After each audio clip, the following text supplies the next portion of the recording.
Hello, Robs. We're back with The World of Keane by Walter Keane. 32 paintings and drawings.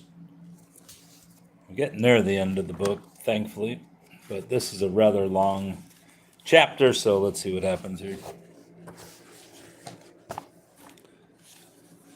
Let's see what happens, bruv. We got to hold this side down. Is this book heavy enough? Let's see. Looks it. Chapter 35, Illusion or Reality. Section 1, Greg, the bartender at the Whaling Bar inside the La Valencia Hotel in La Jolla, California, walked over to my corner. I was leaning on my right elbow, back pressed against the wall, sitting in a daze. We are closing now, Mr. Keane. Oh, bring me a double for the road, please, unaware my drinking had traveled from the fast lane to the jet stream. We are back, bruv. I opened the door onto Prospect Street. Rain was pouring down. Hey, at least this time you can actually see the video since I'm upstairs. Whenever I do it in the basement, it's just a foggy fucking television. I opened the door onto Prospect Street. Rain was pouring down, lit by the mustard glow, chemical yellow of the street lamps. The street was deserted. There were no people as I began the 100-yard walk down the hill to my cottage on Coast Boulevard, sans umbrella or raincoat. The sidewalk was laid out in 20-inch squares. I decided to play a little game with myself and try to remain in one square while walking. Laughing, I was already in two squares, swaying from side to side. Looking about, still I was alone. The entire 8-foot sidewalk was all mine as I tottered and wobbled back and forth. I doubled my walking time with vibrant, though unsteady, long strides.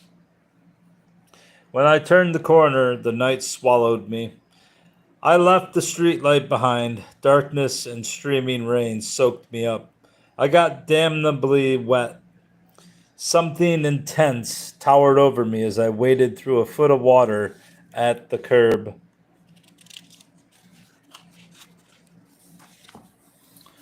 Along my narrow pathway, I was filled with a sort of stagnation, a lack of power to continue my journey.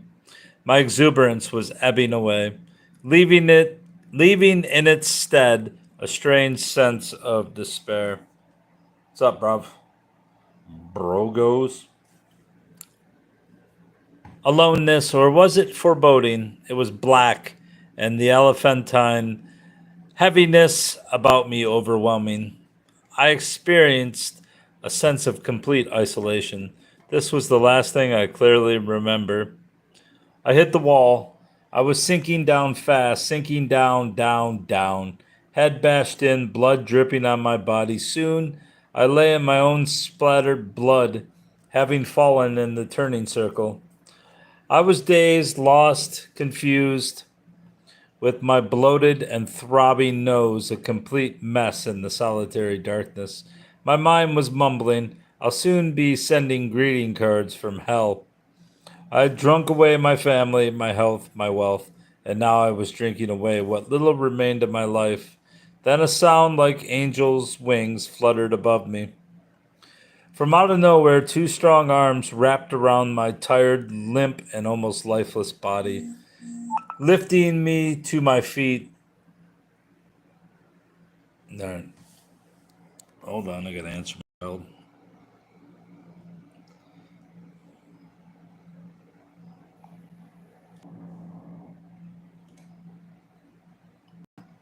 Child's 18th birthday. I can't just ignore. Alright, how do I get the damn light back on? Where's their light? Or is it not possible to have the light anymore? The hell?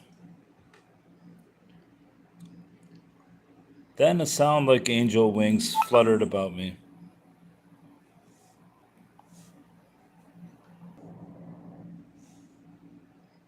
From out of nowhere, two strong arms wrapped around my tired, limp, and almost lifeless. From out of nowhere, two strong arms wrapped around my tired, limp, and almost lifeless body, lifting me to my feet. As I gained my balance, a severe test of bodily strength at the time, the shock of the massive wall stared me in the face. A familiar voice, becoming more and more clear, embraced me with loving words.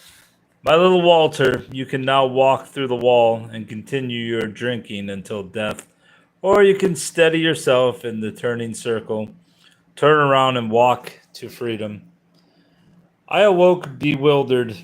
The next thing I was conscious of was lying in bed on my bloody pillow, startled at the sight of myself. Let's see if I can't get this damn light back on.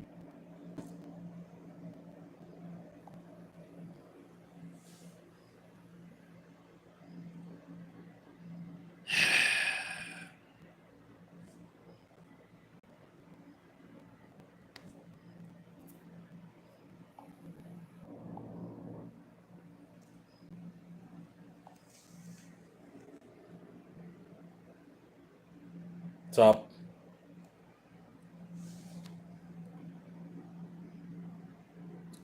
I awoke bewildered. The next thing I was conscious of was lying in bed on my bloody pillow, startled at the sight of myself. I precariously made my way to the shower. I washed my hair, treated my wound, made coffee, and cleaned up the bed, only to crawl back in to have my morning coffee. What are you doing? With each sip of coffee, as if the first appearance of daylight had shone in my eyes, my slightly dazed mind wondered at something awe inspiring. Shakespeare's words came to mind. He who jests at wounds has never felt the sword. My life was in a ruinous state, beyond disorder. In the artist's world arena, when away from the limelight of exhibitions, friends, nightlife, and the press, I was a loner living in a kind of no man's land of desperation and hopelessness. Art is a struggle for all of us writers, poets, musicians, painters. For years, I searched the world for the lost children, I as their self appointed advocate, hoping the world leaders would better understand the lost orphan children their bombers left behind. You can do what you want, buddy. My name was a household word. Half of the people loved my work. In my aloneness within the artist's world, loves came and went like the seasons. Laws of matrimony didn't seem to be ingrained in me. The loves were all in the shadow of my brush. Fatigue was my life's battle with the brush. It was grueling at times, stooped over an easel for 10 to sometimes 12, and 14 hours a day. Days passed with my brush that I did not need human contact. Hemingway would say, now I'm a bum, a great writer, but a bum. Musicians traveling and playing from town to town blame the road. A prima ballerina is like a trained animal, a slave to her body. I was a slave to my brush. So the title I chose for my life story, The Real Love of Walter Keane, and on the advice of a princess, the title is now The World of Keane.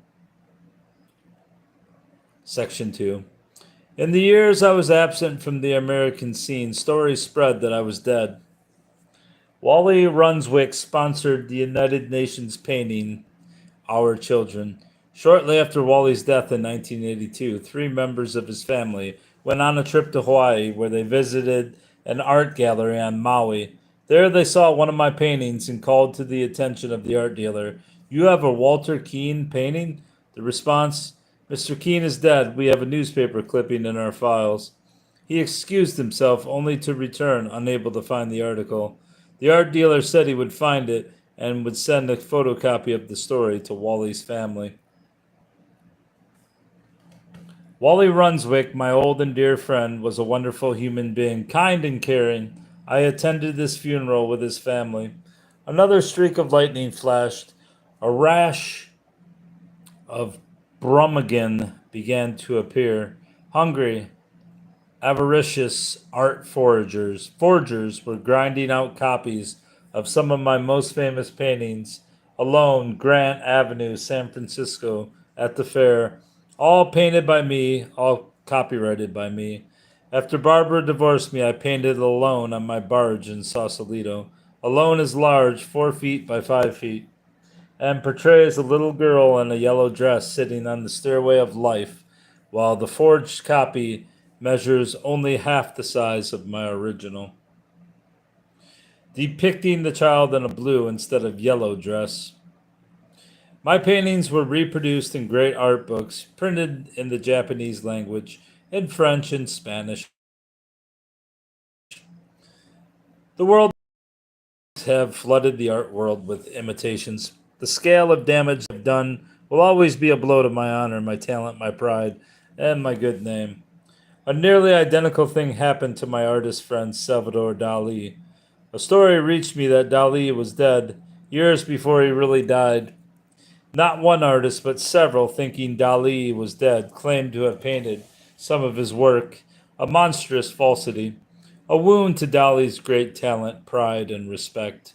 After Dali's death, the Los Angeles Times, October 30th, 1989 edition, in a front page story written by Alan Citron and Louis Sahagan, Times staff writers, wrote, "Art, booming market by counterfeiters."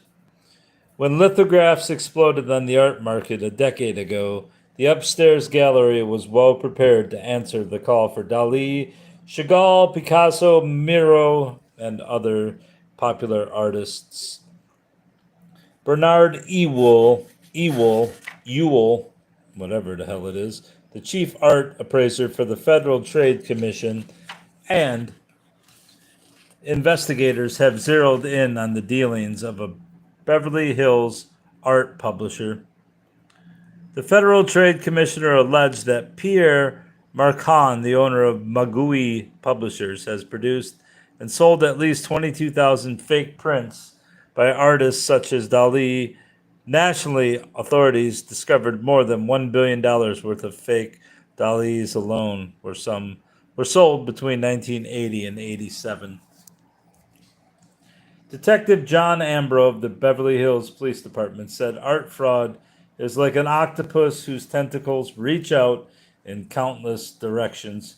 In Beverly Hills alone, 4 galleries have recently been implicated in phony art schemes. Bad art can be found on Rodeo Drive, where galleries stand wall to wall in cramped quarters, renting for as much as $40,000 a month. Sadly, investigators say the most common victims include people who have invested their life savings in art. Art forgers think nothing of shattering to destruction the good name of the original creator with the lies they must tell to sell their fake copies. By the time the lies flow through different channels, much too soon the reported distortions take on the mask of truth. Repeat a lie enough times and the people will believe. In my world, life is like a box of apples. Often there is a bad apple hiding somewhere in the box, whether the box be filled with apples, art, or leaden, or leaders of nations. The bad or cruel one may surface. We see governments dominated and controlled by the power of the affluent, the corrupt, and lobbies. The few decide what story that many should be told. Sadly, on some occasions, we're shocked to learn that a story in a press release was merely a cover up, propaganda for what really occurred. With the blink of an eye, I went to call out so that all will hear. My grandmother taught me to always question. Why are they telling us this at this time? Is it true or a cover up for what is secretly going on? The former director of the Metropolitan Museum of Art, Mr. Thomas Hoving, now editor of Connoisseur, was quoted as saying 40% of the non-contemporary art on the market is fake. Another time, Hoving said, our civilization identifies art with immorality. In the United States today, stolen paintings are big business. In 1 year, 2,500 paintings are stolen, and fewer than 400 are ever recovered. During my years abroad, European art sleuths were acquiring my paintings. One told me they are valuable works we buy before anyone else recognizes their worth. Section 3. In 1981, when visiting America after years of traveling, I was visiting a friend in Portola Valley. My host brought to my attention an article in the Palo Alto Times, which not only startled and shocked me, but made me feel like the victim of a brutal mugging. The article concerned a Jehovah's Witness convention being held in San Francisco. My painting, Beachhead 63, was being used in a bizarre manner to promote the convention. Unbeknownst to me, during my time abroad, my second wife, Margaret, had become a devout follower of the Jehovah's Witnesses, as well as an active financial contributor. At the San Francisco convention, the Watchtower Press representative accompanying my ex-wife visited newspapers so as to publicize their convention. They showed Beachhead 63, painted by me and copyrighted by me, as well as one of Margaret's own Modigliani-style works in order to demonstrate how her paintings had changed with religion. This was a sort of before and after charade, with my painting the after. Religion had supposedly lifted Margaret to new heights of art. Many famous, reputable attorneys and friends came forward in my support, insisting that I sue Margaret for copyright infringement and slander of my good name. The first show. My attorney summarily filed the lawsuit against Margaret for copyright infringement unknown to me. The attorney failed to file key papers with the court. The opposition demanded a dismissal with prejudice, which was granted. A trial was never held, yet Margaret, with the help of her husband, Dan McGuire, who was a newspaper reporter, threw a cocktail party for the press in Hawaii, telling the press a court decision was made in her favor, and the judge had ruled she had painted my paintings. The press failed to check her story with me or with the court and printed her big lie. The big lie was invented by Margaret for herself to believe in, and 5 years later she is still telling her big lies to the press. The birth of the large sad-eye paintings was in Berlin after World War II.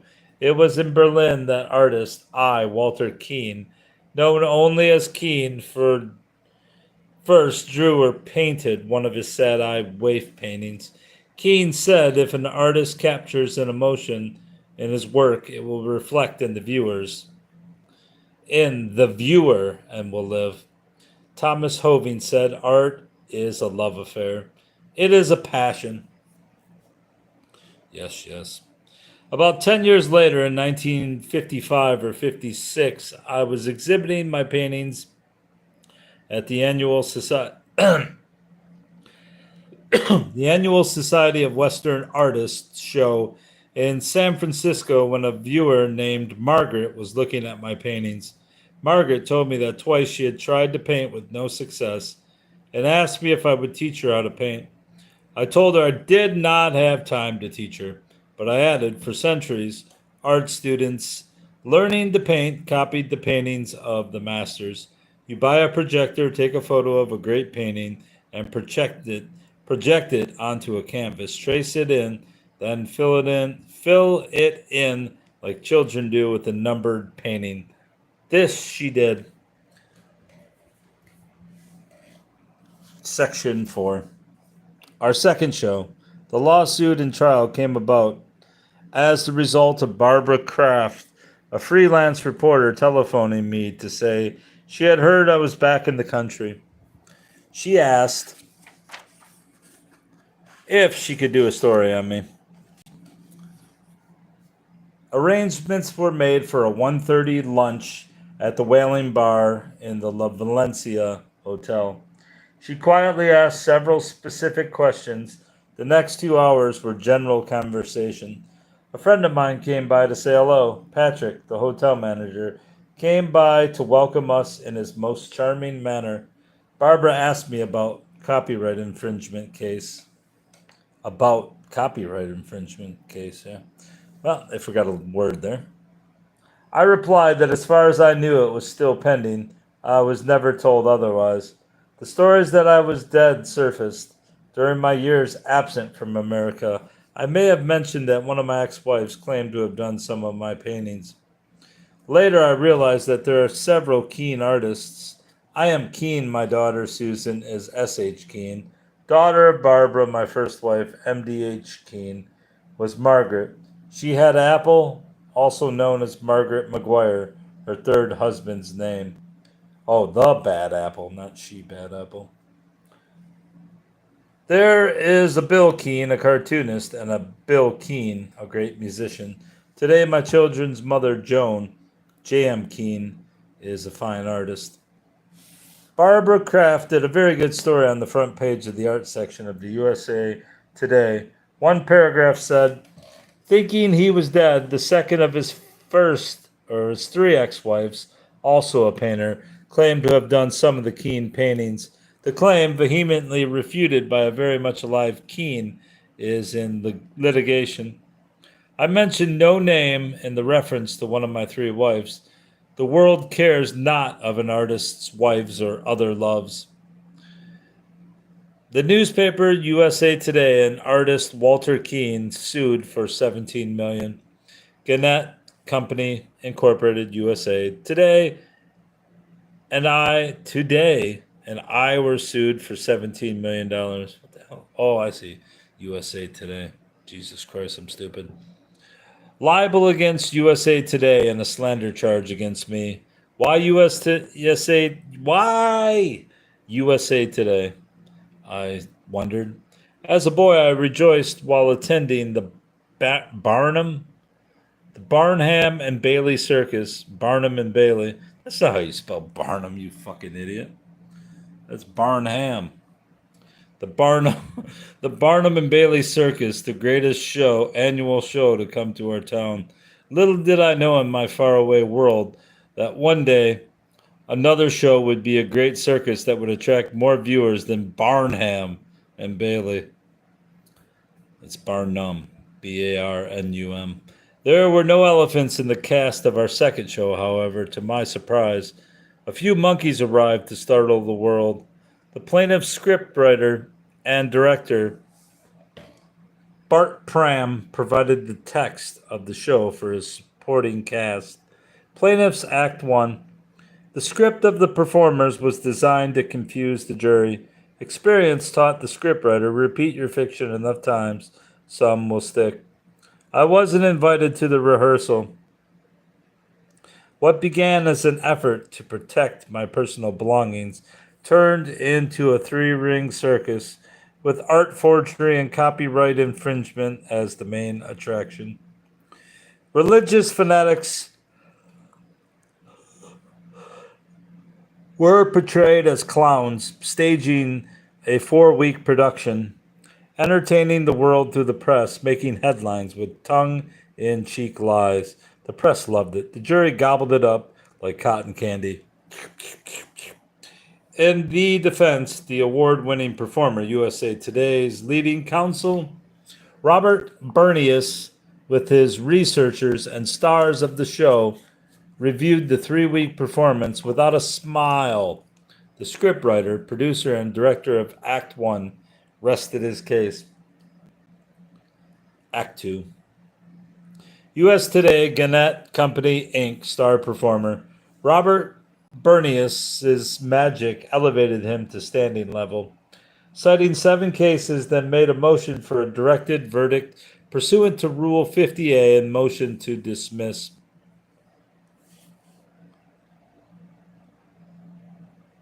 What do you got, bruv?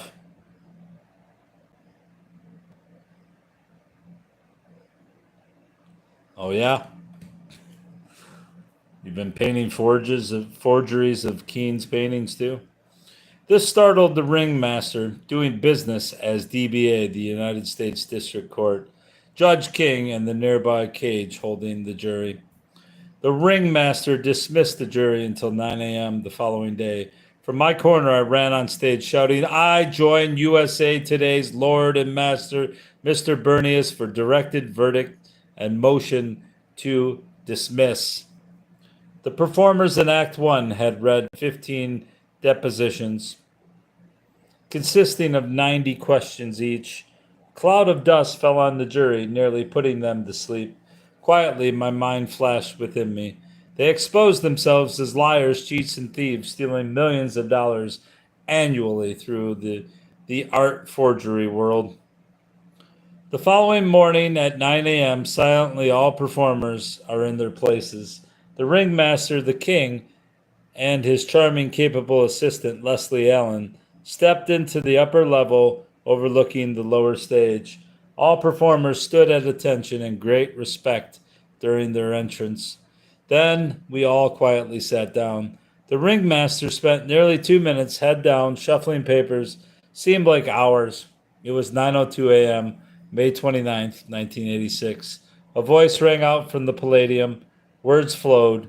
Decision in order on motion for directed verdict by Gannett Company, Inc. and Gannett Satellite Information Network, Inc. are granted. A word of thanks for Mr. Robert Bernius, Esquire. Further trial will continue after a short recess. Bob Bernius and his traveling stage crew flew back to Washington, D.C. I marveled at the wisdom of Bob Bernius while I was soaring on adrenaline. Act 3. The ringmaster king for the grand finale appeared again on the upper level. Sighting his stare, my eyelids dropped shut, weighing his coming verbalization. As if poked, I opened my eyes. The ringmaster's king was staring at me. I endeavored to smile as his expression circulated around me. Performer Walter Keane, you have 7 hours to orchestrate your segment of the show. Like a bad dream, the attackers in Act 1 had 18 days to strike and destroy. I, now the lone defender, having lived on coffee and little sleep during their mob attack, was granted 7 hours to play my part in the last scene. I was thinner than ever, almost skeletal. Streaks formed on my face. My skin was pallid. I looked older.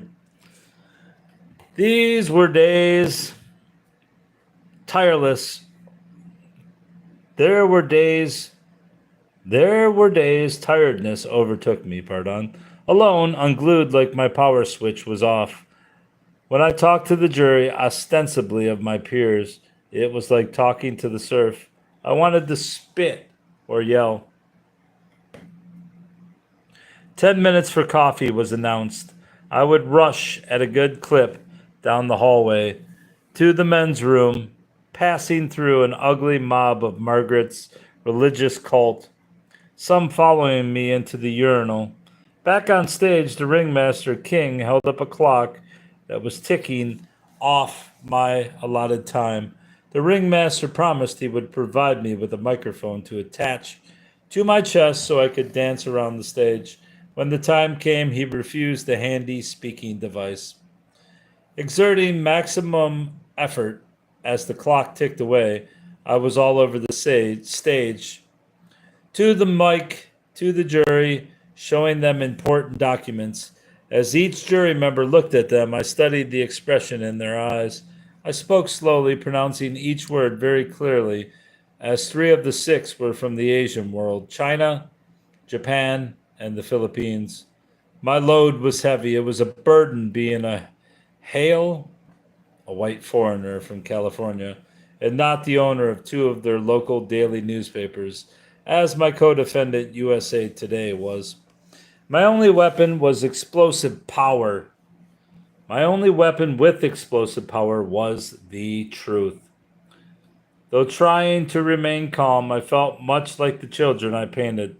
They never had time in their lives to play. It took everything they had to survive. Here I was, a Caucasian, performing my Act 3 in front of a jury of Kamaians, Kaman, Kamenis, natives of the island. For 20 years, the plaintiff was a resident of the island. The plaintiff's performance, as portrayed in Act 1, was primarily on the grounds that I would kill her. This well rehearsed killer story was strictly front page news. Here I am, a Hale, sitting away from all others, alone. One of the plaintiff's star performers was a woman who impersonated herself as a visiting friend at our home, where she claimed to have heard Margaret's daughter, Jane Albrecht, crying upstairs. She testified she rushed up the stairs to the second floor into Jane's room, where she comforted the wailing, weeping little girl. Going on, she responded, Jane said Walter hit her. It was a degrading script. She tried to portray me as untamed, at the level of a brute, all acutely painful, knowing she was accusing me of things I could never have done. Crimson, stunned with anger, my eyes riveted into hers. In a voice loud enough for all to hear, I cross examined the well rehearsed woman's masquerade, step by step. Question: when you ran upstairs to Jane, Margaret's daughter, were the stairs straight up, 12 or 14 steps, or did you go up 6 or 8 steps to a landing, then turn to the right or left to travel to the top? Answer: I don't recall. Question: was the house in Berkeley? Answer: I don't recall. Question: was the house in San Francisco? Answer: I don't recall. Question: was this house in the country at my Woodside estate? Answer: I don't recall. Question: will you please tell the court where the house was that you claim to have visited? Answer: I don't recall. Question: have you ever seen the defendant, Walter Keane, before today? Answer: she paused and came her reply, no. Question: where was Jane's mother when you ran up the stairs to a crying child? Answer: I don't recall. She gave the same answer when I asked her where I was, so as to make clear what you have said under oath. Question: the only things you recall are 1. You were a guest in my home. You have never met me, the defendant, Walter Keane, until today. 3. You heard crying from upstairs and you dashed up a long flight of stairs to the second floor to comfort Jane. 4. And Jane told you Walter hit her. 5. You testified you do not know where the house was that you visited. Question: is that about what you said? Answer: yes. I stepped back, facing the cage, holding the jury. Addressing them, I said, ladies and gentlemen of the jury, the testimony you have just heard is disgraceful and one big lie. My findings, this would be dubbed. My findings, this would be dubbed hiring a rent-a-mouth. In all the years I knew or lived with the plaintiff, Margaret McGuire, and her daughter, Jane Albrecht, we never lived in a two-story house. Our 3 homes were in Berkeley, San Francisco, and Woodside, and all were on one floor. Looking at the performer on the witness stand, I said, no more questions at this time. Margaret's daughter, Jane Albrecht, was close to being an unloved child. Maybe today she still sleeps with her thumb in her mouth.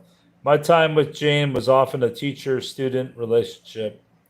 Being a Southerner, she had an accent, but she talked through her nose, making it difficult to understand the words she spoke. I purchased a hand-sized tape recorder. I decided each day Jane and I would spend some 10-minute periods with a few sentences for her to repeat. I would speak very, very slowly with her, pronouncing each word carefully. We are looking into the garden. Now with the tape recorder on, she would say, we are looking into the garden. I would say, where we see a beautiful rose bush. She would repeat what I said with the tape recorder on. The surprise, now I would play it back to her. Jane, laughing, said, I sound so funny. This we did whenever we were together. Maybe it is called being strict. helping a child, but she did learn how to talk. Our second show. The star in the comedy scene you are about to witness is played by a girl named Margaret. 30 years ago, almost to the day we met, I was the responsible party that taught her how to paint by copying other artists' work. A big mistake, but to go on to do this to you, to do this, you place a photo or a page out of the artist's book in a projector and project it onto a canvas. Trace it on the canvas. Next step, fill in the colors, much like a numbered painting is designed for a child. Today, over a quarter of a century later, the scene changed. Margaret Maguire, having reverted to using my good name, testified that she had painted my paintings. For a moment, my mind wandered. Margaret, thinking I was dead, thought she could get away with it. Question I asked, just why would you paint my paintings? Answer, because you would kill me if I didn't. I showed her Exhibit 30, a major art book published on her life and work, covering her paintings and drawings done in the 9 years she was my wife. Not one painting of a child in her book. Only near copies of Mod. Why don't I know how to say this guy's name? Modigliani's, and a near exact copy of a painting she made from copying a photo in the annual photographer's yearbook. Copyrighted and published 25 years ago. In her book, there was one painting much like a beginner's first try at painting. This was the only painting prior to our meeting.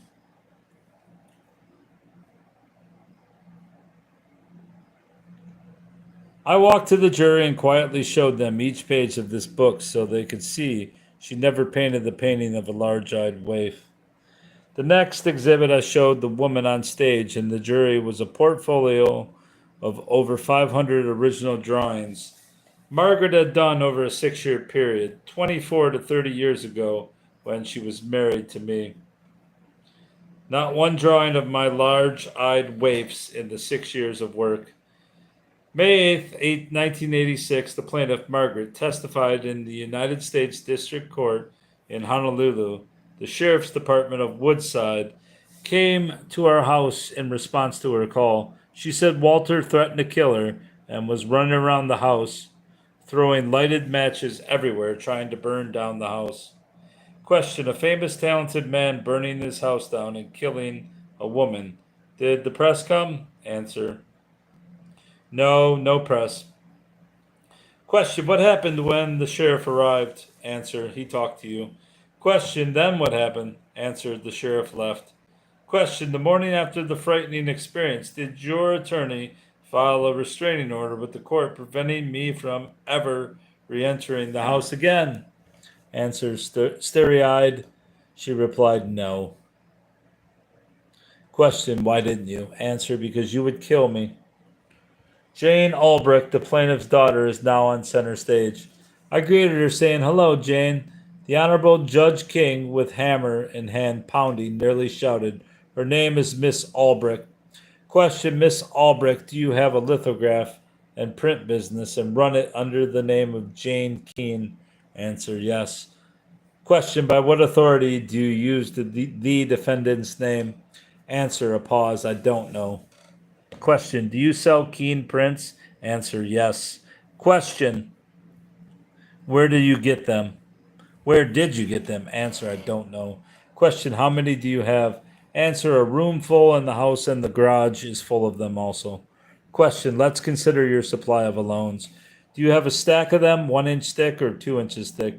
I'm showing her as well by using my thumb and next finger. Judge King, eyes ablaze, pounding his hammer, voice elevated, near threatening. She answered the question. She has a garage full and a room full of Keane prints. His eyes met mine, holding up his clock. Mr. Keane, your time is ticking away. Any further questions?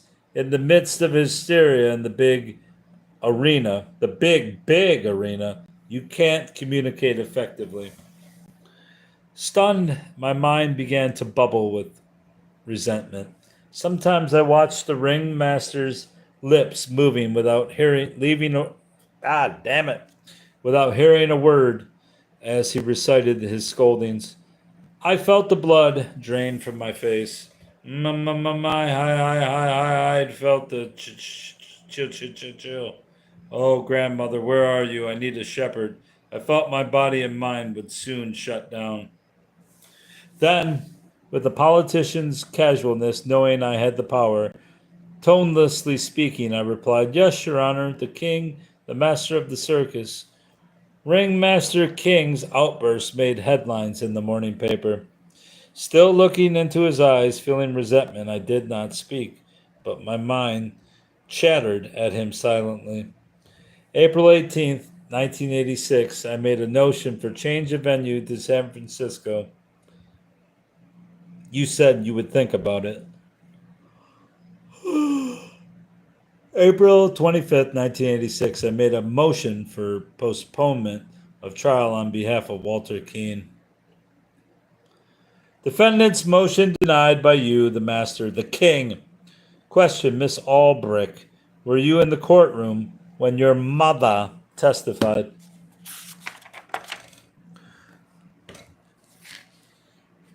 About the sheriff coming to our Woodside home. Answer, yes, I was here and heard her story, and I was in Woodside when the sheriff arrived. How long does this bullshit go on?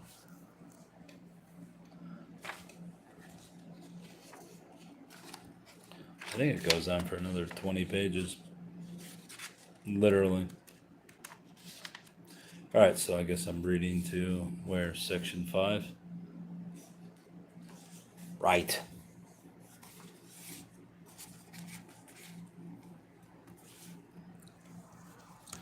Question, and just what did the sheriff do upon his arrival? Answer, he talked to you, then he left. No further questions at this time. Some weeks after the trial ended, I read Jane's deposition, taken under oath. She testified 2 sheriffs came and took me away. If I had this information in my mind during the cross-examination of Jane Albrecht, I could have impeached her. USA Today had a team of 6 people at the trial. I had only me and did not and could not review and know all of the dozens of stories people told in my depositions. My reason for questioning Jane on the size of the boxes or packages of prints, etc., 1 inch or 2 inches thick, would tell me how many hundred copies she had. January 5th, 1985, my cottage was robbed just days before the lawsuit was filed. One would need the $40,000 worth of 8 by 10 colored transparencies that were stolen from me to be able to make up prints of my original work. The scriptwriter, Bart Pram, overdid it with his 2 witnesses, dreamed up story in Woodside knowing it never happened. On May 20th, 1986, through the United States District Court in Hawaii, case number 841125, I issued a subpoena to Sergeant Solari Records, Bureau Commander, San Mateo Sheriff's Office, 401 Marshall Street, Redwood City, San Mateo County, California, 94063. It read, you are also commanded to mail the following documents. Any or all documents of police or sheriff visits to the Keane household located at 245 Woodside Drive, Woodside, California. If no records exist, a letter stating such is needed immediately. This is needed due to Margaret Keane testifying on May 8th, 1986, in District Court, State of Hawaii, that the Woodside Sheriff's Department came to her house in response to her call regarding Mr. Walter Keane, threatening to kill Mrs. Keane, attempting to burn house down with the flinging of lit matches. She stated both she and Mr. Keane spoke with an officer. Also at this time, Margaret Keane stated that she spilled her guts to the sheriff regarding being the originator of all Keane keen-eyed children paintings. The subpoena shall remain in effect until you are granted leave to depart by the court or by an officer acting on behalf of the court. U.S. Magistrate or Clerk of Court, signed by Walter A.Y.H. Chin, then his seal, dated May 20th, 1986. This subpoena is issued upon application of the defendant, Mr. Walter Keane, care of Alawai Terrace, 1547 Alawai Boulevard, number 5, 102, Hawaii, Honolulu, Hawaii, 96815. The subpoena reply, Office of the Sheriff, County of San Mateo, all of justice and records, blah, blah, blah, blah, blah, blah. Plaintiffs Margaret Keane, a.k.a. Margaret Keane McGuire, Declaration of Custodian of Records, defendants, Gannett Company, Inc., DBA, USA Today, and Walter. Number 1, Norman Solari declare under penalty of perjury that I am the duly authorized custodian of records of San Mateo County Sheriff's Office located in Redwood City, California, and that I have authority to certify said records. That attached hereto are the records of said department. No record of any police contact at 245 Woodside Drive, Woodside, California, regarding any such incident as mentioned in the subpoena. C. Executed on May 23rd, 1986 in Redwood City, California, signed Norman Solari, Sergeant Records Manager. May 21st, 1986. I had 2 other subpoenas drawn up. One was served on the plaintiff, Mrs. McGuire. The other served on Mr. McGuire, Mr. William Matz, owner of the Matz Art Gallery. It was in his gallery where 3 of Margaret's oil paintings were on exhibit. The price for one was $115,000. Alongside were color prints of the 3. They could be had for about $1,400. The gallery art consultant gave me a brochure in color and informed me that the artist had made a gift of one of the originals to the gallery owner, Mr. Matz. Mr. Matz, on his way to the witness stand, with a big smile looking directly at Judge King, made an oral request to have the subpoena set aside. Judge King granted the oral motion to quash the subpoenas. Later, I was informed that Mr. Matz was once an attorney before he moved into the big art world, so he knew the correct court procedure. In Margaret's subpoena, my aim was to learn how many millions of dollars were rolling in from copies of my work. Who gets it? Or is it being hidden through her religious sect, in which she is an active disciple? I live in a small village, but in the big county telephone book, her religious group maintains 17 meeting places. In William Matz's case, I was given a computer readout showing his gallery had sold 67 prints of my alone painting. On the witness stand, question, Mr. Matz, while visiting your art gallery, I saw an oil painting of the plaintiff's valued at $115,000 hanging there. Your art consultant informed me it was a gift to Mr. Matz. Did you report this gift as taxable income, or did the plaintiff file a gift tax return on it? Answer, a startled look, he replied. It was not a gift. It is on exhibit in my... Oh my God, I gotta go this many more pages. In my gallery. About 4 years later, on March 5th, 1990, there was a full front page article with headlines in the Honolulu Advertiser, Margaret's gallery agent, William Matt, shown as owner of the Center Art Galleries, convicted of art fraud on 79 counts. The trial span was 4 months. Someplace their scriptwriter aired, he didn't realize I was working 20 hours a day, 7 days a week, digging, planning, and phoning every possible source available to me. I had one type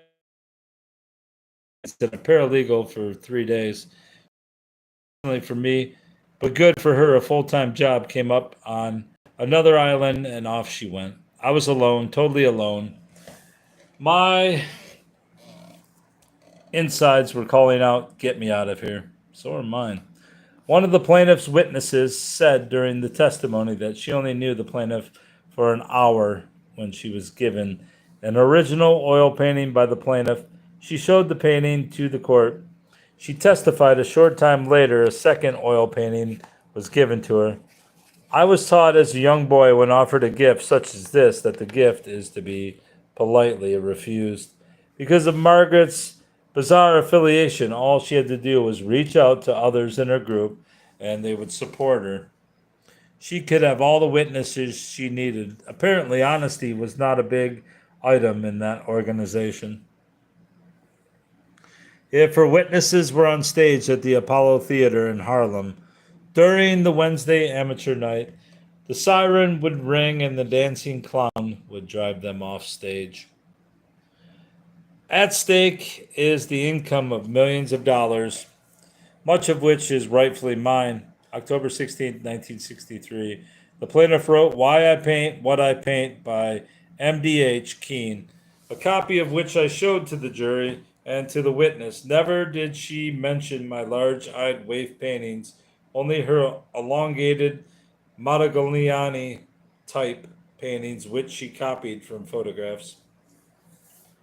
Arrangements were made for the plaintiff to speak at Stanford University to women students on the subject of women and art. A copy of this speech was shown to the jury and to the plaintiff. She complimented me in the talk, saying, "My husband, Walter Keane, is the greatest painter I've ever known." The contents of the speech were unknown to me at the time she gave it. On the witness stand, I questioned her. Question, where was the defendant while you were speaking at Stanford? Answer, you were at home. I reminded her I had been having an exhibition of my paintings in Madrid, Spain, for over a month and was now at the George V. Hotel in Paris asleep. In case of an emergency, she had my schedule. Margaret telephoned me in the middle of the night, Paris time, to inform me that some students had released several white rats in the auditorium while she was speaking, causing panic. I laughed, responding, "You woke me up to tell me that?" May 13th, 1986, I reviewed for the court the great art fraud of 1967 with exhibits of both English and California newspaper stories of the fake Modigliani paintings being sold in Europe as well as in the United States. Along with them, the name of the major art collector in Texas who got taken in on the fake paintings was mentioned. He bought several.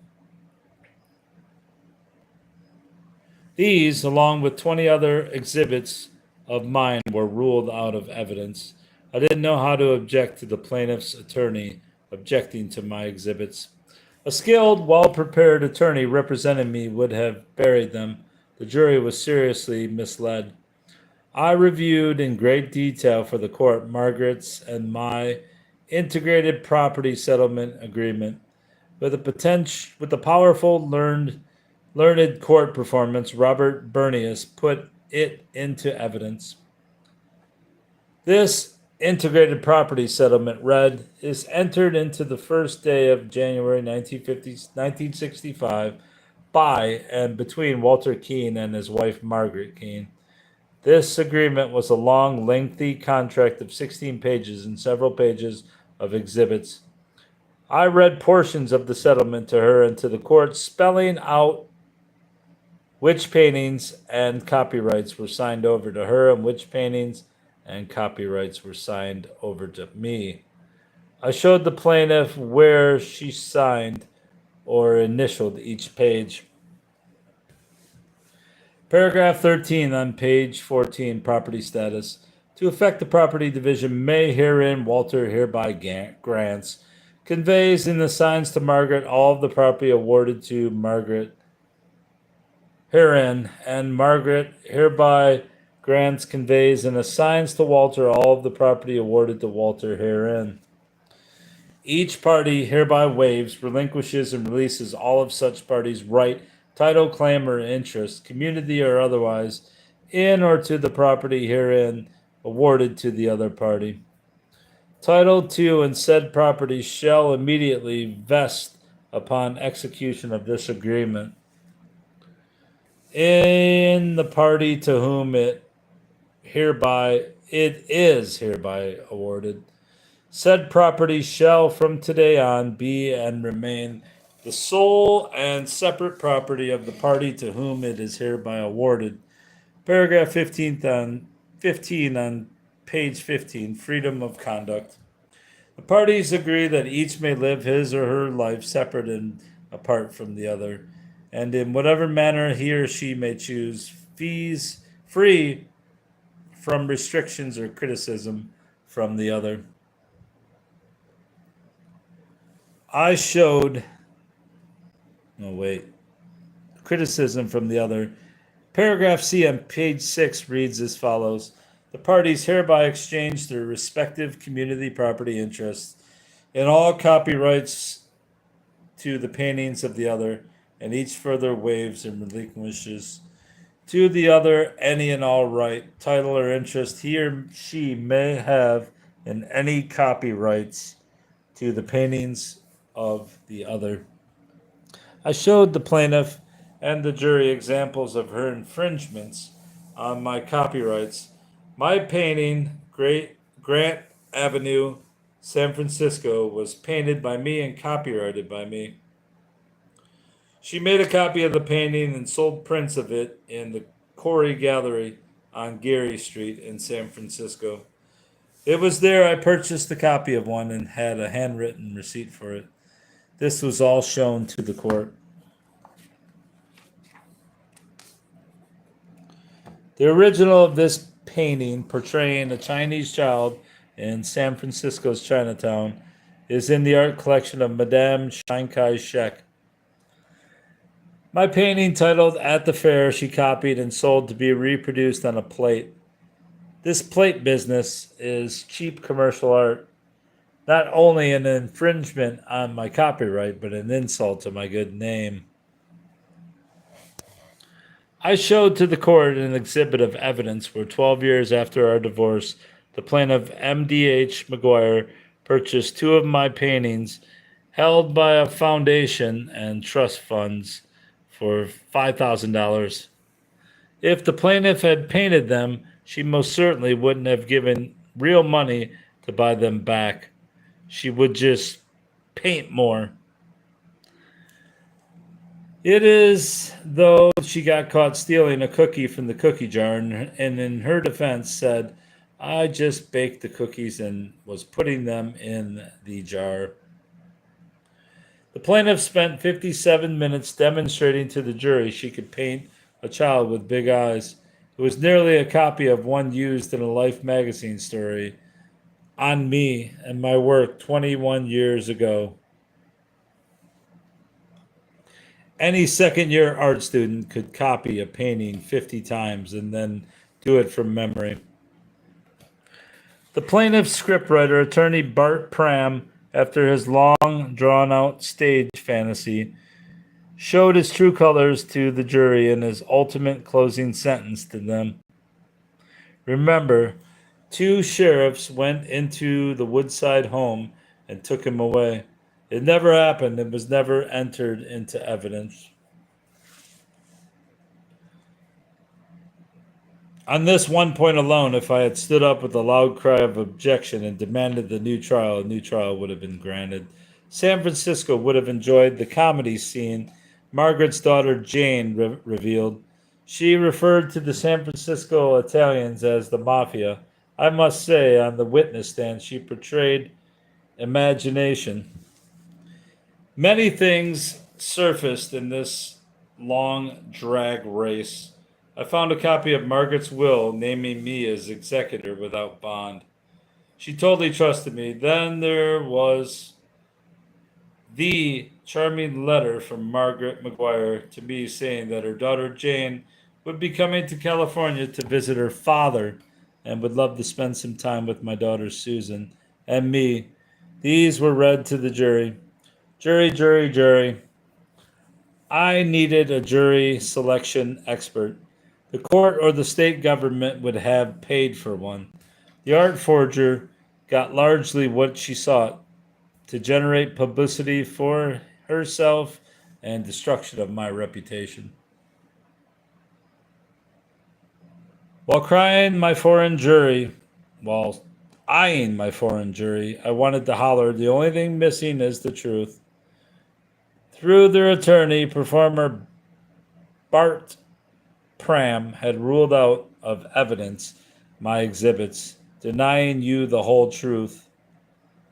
The same scriptwriter knew the more lies he threw at you, the more he knew would stick. Jury, jury, you have been tricked.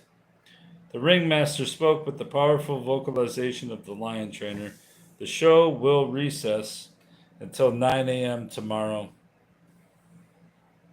Sadly, near the level of total destruction, fatigue encompassed me. As though searching for air, I needed to talk with my children. 7 times the telephone rang with no reply. When nearly out of breath, Chantel's voice sparkled. Hello, oh daddy, it is you. Just got home, heard the phone, and ran to pick it up. How are you, daddy? Where are you, daddy? Are you all right, daddy? Her concern brought a warmth to my mind. Speaking quietly and sadly, I said, I'm sorry about all of this. A sad experience. Life being mugged and robbed.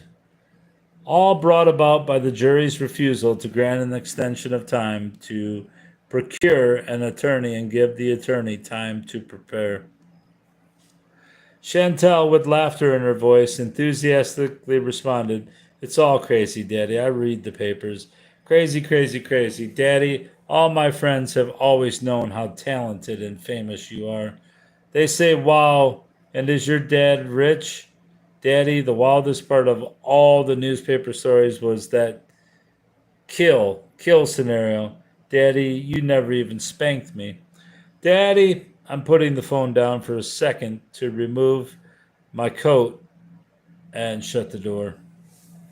Returning quietly speaking, Daddy, only a few artists leave a footprint in the sands of art history. The colors and emotions in your paintings stir up a sandstorm. You are one of the greats. I'm proud of you and your work and happy, so very happy to be your daughter. Going on, her words flowed. The eyes of the world with eminent admiration and great respect will forever view your work. I love you, Daddy. One day the copiers of your creative work will disintegrate. I responded, Mr. Pram, the scriptwriter, rehearsed his performers very well. Chantel, I'll call you again tomorrow. I love you, Chantel. I love you, Daddy. Remember what you once told me. Don't be concerned about wagging tongues. My hand was still on the telephone, the dial tone ringing in my ear. I spoke, Walter, you said goodbye. You said I love you, Chantel. So hang up the phone. And I'm going to hang up this episode. How many more pages to the... That's a good 10 or 12. Jesus Christ. 258, so it's at least 13 more pages, but I ain't reading that tonight. All right, Props, that's all. Goodbye.